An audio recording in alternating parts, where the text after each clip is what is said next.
Before we get going with this video, let me remind you guys, because I haven't done a car review and walk around in quite a while, the way I do these reviews. Number one, I do not recommend a vehicle to anybody. I don't mind recommending they check them out, but I will not be the final decision for your purchase. Number two, I do this as if I was going to the dealership to buy the vehicle for me. Not for you, for me, because I'm different than you.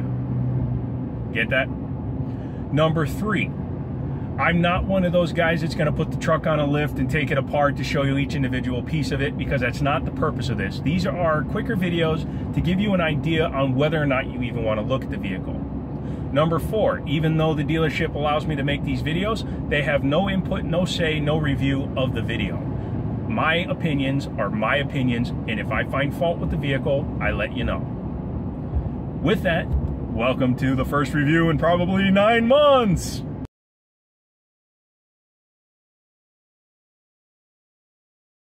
Hey guys, Joe here, and today we're taking a look at a truck. I know it's been a while since I've done any sort of review, and I thought I'd break my streak today. The dealership I do some drives for finally had some work for me, and this is what they gave me. This is a 2018 Chevy Colorado Duramax ZR2 package. So let's go ahead and take a walk around, and then we will jump inside. One of the first things I always do on these review walk-arounds, whatever you want to call them, is I always come up and take a look at the window sticker first.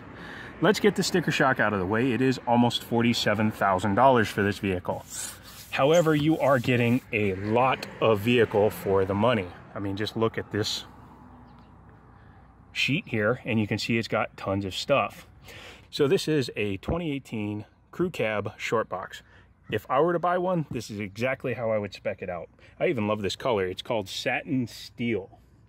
As you can see, it's a gray-ish. Maybe I'd go a little bit darker, but I really do like it. And walking up to it, and you take a look at what it normally comes with. This is the standard features, and these are the added on. You have obviously the 2.8 liter inline 4-cylinder Duramax turbo diesel, which makes this much power and this much torque. Yay! As for the rest of it, as you can see, it's all standard equipment. I mean, come on, that's pretty awesome. You got the, of course, locking tailgate, projector beam headlights, so they're not HIDs, but that's okay, you don't need that. Has a ZR2 specific package, which is bed liner, off-road appearance package, full locking front and rear differentials, trailer equipment, and it has the off-road rocker protection, which is dealer installed, and it's been installed on this one. Let's take a look at some of these things. Let's start with the wheels and tires. As you can see, it's a ZR2 specific rim, and the tire is a Goodyear Wrangler Duratrack, it's called. It looks like it's a pretty aggressive tread, but it's not too loud from the little bit of driving I've already done. On the side, you have the rocker protection, which is some bars. Basically, it's designed to allow you to go maximum off-roading without having steps in the way, but also protect the rocker panels. And you'll see in the front what they've done as well. At the front, you do have projector beam headlights and regular halogen high beams, as well as the ZR2 front bumper, which, as you can see, has massive cutouts in it to allow for articulation and turning of bigger wheels and tires, so you don't have to change the bumper right away. Although that potentially could be a little bit of an issue if you go much bigger than what's already on here. Not that you would have a reason to. By the way, those are 17-inch rims.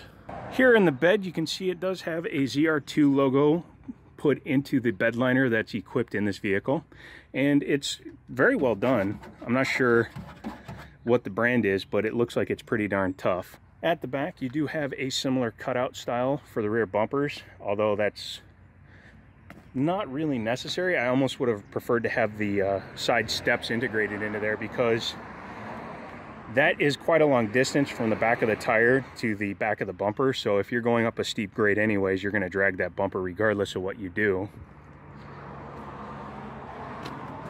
Of course, you have your wiring for trailers, because this does have the trailer equipment package. Outside of the obvious wheels, tires, and bumpers, it's pretty understated for the exterior of the vehicle. You just have a ZR2 call out on the rear quarter panel, and of course the Duramax emblem on the hood. It does have a blacked out section, which is part of the ZR2 package, and we're gonna go ahead and pop open the hood and take a look under there real quick. Gas struts, everybody needs to go to that. Don't care who you are, you need them.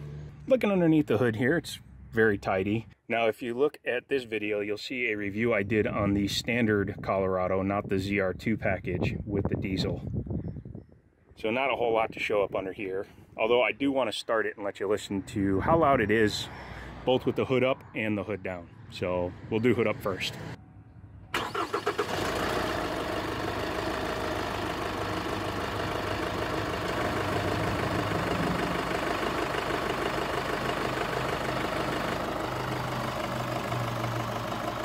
Diesely.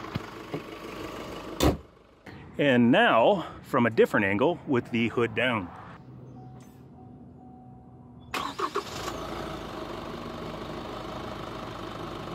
So you definitely know you're in a diesel, but it's not too bad. And I do apologize about background noises. I thought this road would be quieter. Let's hop inside and take a look at some of the features. Something in here is making a little bit of a vibration, and no, it's not that. So this is very similar to the standard Colorado with just a few changes, and I will point those out as we go through it. This being a $47,000 truck does have all the toys. So starting with the center stack, you do have your big touchscreen with navigation, satellite radio, all that good stuff. Coming down here, you do have climate control. However, it's not dual zone, but it is digital readouts on the controls. And down here is the interesting part. Obviously you have traction control, and then you have control of your front and rear locking differentials, your hazard, your exhaust brake, which can be used when you're towing one going down hills, of course hill control descent, and rear light controls for the cargo bay. Below that you have heated seats, which is very common when they're loaded like this. And below that you have a PowerPoint and USB and aux jack. Let's start with the steering wheel. It is very Chevy familiar. You have your cruise controls on the left side. You have your voice controls and menu controls on the right side. The dashboard, again, very similar. Hasn't changed since 2016. You still have a tach on the left, speedo on the right, and in the center you have an LCD screen with multi-functions, audio, navigation display, all that good stuff. On the far left, you have your trailer brake controller, which is integrated into the face of the dashboard, which is nice. You have your headlight control and your four-wheel drive control. I still have a little bit of umbrage with those controls being where they are, just because they're a little inconvenient if you happen to be like in the middle of winter, you're jumping into your truck and you accidentally change it from two-wheel drive to four low. It could happen.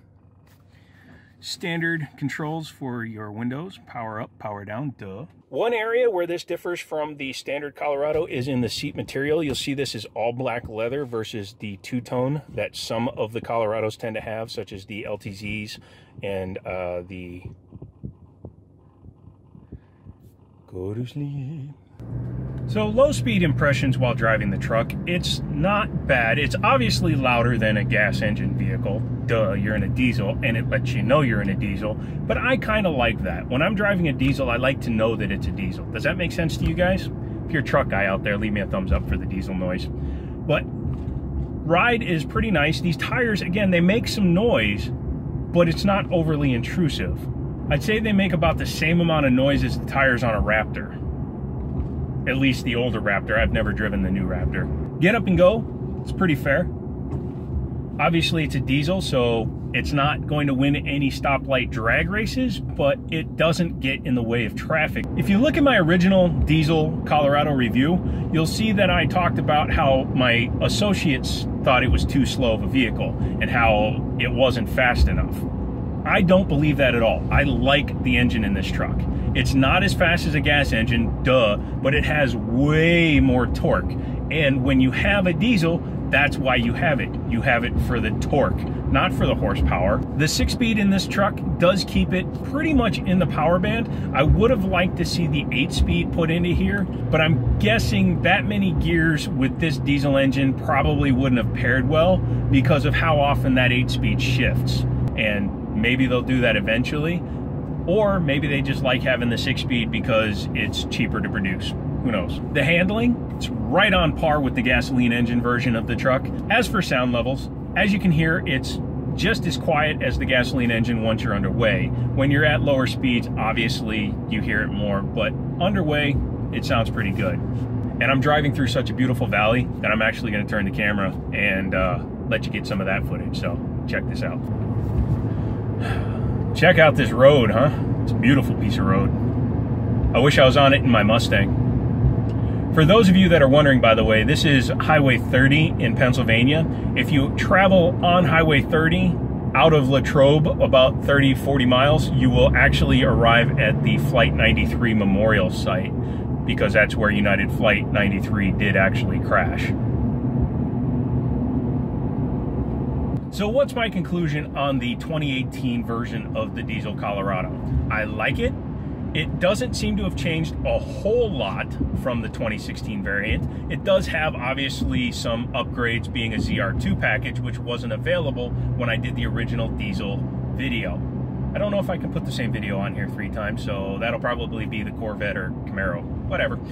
And I do suggest that you take it for a drive before you decide on another vehicle. Now, I know that there are a lot of half-ton pickup trucks that are coming to market with diesels, such as the Ram, such as the new Ranger when that comes out, which is smaller than a half-ton. Having not driven like the Toyota or the Honda Ridgeline or any of its current competitors, I can't recommend this vehicle over anything, but again, that's not what I do. I will say it's definitely worth a look, because if you're in the market for a small crew cab pickup truck like this, it's stupid not to at least take a look at it. Yes, it's expensive. Yes, it's very expensive.